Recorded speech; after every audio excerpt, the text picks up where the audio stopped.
Hi అండి, welcome to my channel Shravani spicy kitchen. నేను మీ శ్రావణి. ఇవాళ అయితే నేను బఠానీతో మంచిగా గ్రేవీ కర్రీ ఎలా చేసుకోవాలో చూపించేస్తాను. అచ్చం హోటల్లో లాగానే ఉంటుందండి టేస్ట్ అయితే మాత్రం. ఇదైతే చపాతీ, రోటీ, రైస్, నాన్, అలానే లేస్ పరోటా ఉంటుంది కదా, అందులోకైతే మరీ ఎమ్మీగా ఉంటుంది. ఇదైతే ఖచ్చితంగా ట్రై చేయండి. ట్రై చేస్తారు కదా, ట్రై చేయాల్సిందే అండి, అంత టేస్టీగా అయితే ఉంటుంది. ఇంకా ఆలస్యం చేయకుండా అయితే ప్రాసెస్లోకి అయితే వెళ్ళిపోదాం. ముందుగా అయితే ఇక్కడ నేను ఫ్రెష్ బఠానీ తీసుకున్నానండి. ఈ వింటర్ సీజన్లో అయితే ఈ బఠానీ అనేది మరింత ఫ్రెష్గా ఉంటుంది. ఈ విధంగా ఫ్రెష్గా ఉంటే భలేగా ఉంటుంది కదా వెజిటబుల్స్. ఈ విధంగా ఒలిచి పెట్టుకున్న తర్వాత ఇందులోకి గ్రేవీ అయితే ప్రిపేర్ చేసేసుకుందాం. స్టవ్ మీద కడాయి పెట్టుకొని బటర్ వేసుకోవాలి. బటర్తోనే కమ్మగా ఉంటుంది. ఇదైతే లేదు మేము బటర్ తినము అనుకుంటే ఆయిల్తో చేసేసుకోవడమే. ఇంకా బటర్ అనేది మెల్ట్ అయిన తర్వాత వెల్లుల్లి, పచ్చిమిర్చి, అలానే అల్లం, తర్వాత సన్నగా కట్ చేసుకున్న ఆనియన్స్ కూడా వేసేసుకొని ఒక 2 నిమిషాల పాటు స్మెల్ పోయేంత వరకు ఫ్రై చేసుకుంటే సరిపోతుంది. మరీ ఎక్కువ కుక్ అవ్వాల్సిన అవసరం కూడా లేదు. ఈ విధంగా ఫ్రై అయ్యాక టమాటో ముక్కలు కూడా వేసుకొని కాస్త మెత్తబడితే సరిపోతుంది. ఈ విధంగా మెత్తబడిన తర్వాత ఒక 5 నుంచి 6 జీడిపప్పులు కూడా వేసుకొని మరో 2 నిమిషాల పాటు ఫ్రై చేసుకోవాలి. ఇక్కడ జీడిపప్పులు కూడా ఫ్రై అయిపోయాయి. ఇప్పుడైతే తీసి ప్లేట్లో బాగా చల్లారనివ్వాలి. తర్వాత అదే కడాయిలో ఇంకాస్త బటర్ వేసుకోవాలి. బటర్ అనేది మెల్ట్ అయ్యాలి. మెల్ట్ అయ్యాక ఇందులో కొద్దిగా ఆయిల్ కూడా యాడ్ చేస్తున్నాను. లేదు అంటే అచ్చంగా బటర్తో అయినా చేసుకోవచ్చు, ఆయిల్ కూడా లేకుండా.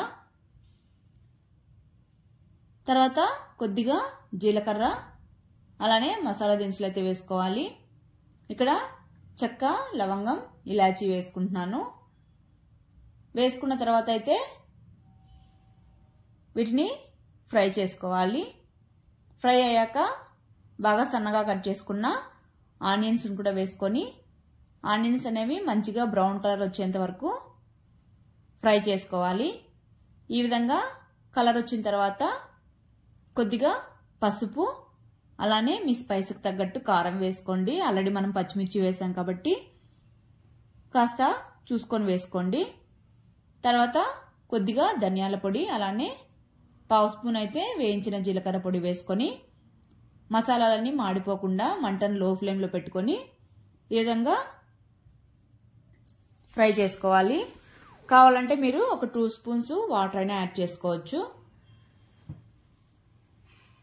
ఈ విధంగా మొత్తం బాగా ఫ్రై అయ్యాక ఇందులోకి రుచికి తగినంత సాల్ట్ కూడా వేసేసుకోవాలి. అలానే మనం ఒలిచిపెట్టుకున్న బఠానీని కూడా వేసేసుకొని ఒక 2 నిమిషాల పాటు ఫ్రై చేసుకుంటే సరిపోతుంది. ఫ్రెష్ బఠానీ కాబట్టి త్వరగానే కుక్ అయిపోతుంది. మిక్స్ చేసుకున్న తర్వాత అయితే మూత పెట్టుకొని కుక్ చేసుకోవాలి. తర్వాత మిక్సర్ జార్ తీసుకొని మనం వేయించి పెట్టుకున్నాం కదా, మొత్తం ఈ మిక్సర్ జార్లోకి అయితే ట్రాన్స్ఫర్ చేసేసుకోవాలి. తర్వాత మెత్తగా మిక్సీ పట్టేసుకోవాలి. కొద్ది కొద్దిగా వాటర్ యాడ్ చేసుకుంటూ చూడండి ఈ విధంగా. తర్వాత ఇక్కడ బఠానీ కూడా కుక్ అయిపోయింది. ఇప్పుడైతే ఒకసారి మిక్స్ చేసేసుకొని ఇందులోకైతే మనం మిక్సీ పట్టుకున్నాం కదా పేస్ట్ని కూడా వేసేసుకోవాలి. మంటను మాత్రం లో ఫ్లేమ్లోనే పెట్టుకోవాలి, లేదంటే త్వరగా అడుగంటేస్తుంది. ఈ పేస్ట్ మొత్తం వేసేసిన తర్వాత కలుపుతూ 2 నిమిషాల పాటు ఫ్రై చేసుకోవాలి. మొత్తం మసాలాలు మొత్తం బాగా మిక్స్ అయిపోవాలి. అంతవరకు కలుపుతూ ఉండాలి. జీడిపప్పులు కూడా వేసాం కాబట్టి త్వరగా అడుగంటేస్తుంది. మంటను సిమ్లో పెట్టుకొని ఈ విధంగా మిక్స్ చేసుకోవాలి. 2 నిమిషాల పాటు కుక్ అయిన తర్వాత ఈ విధంగా ఇందులోకైతే వాటర్ యాడ్ చేసుకోవాలి.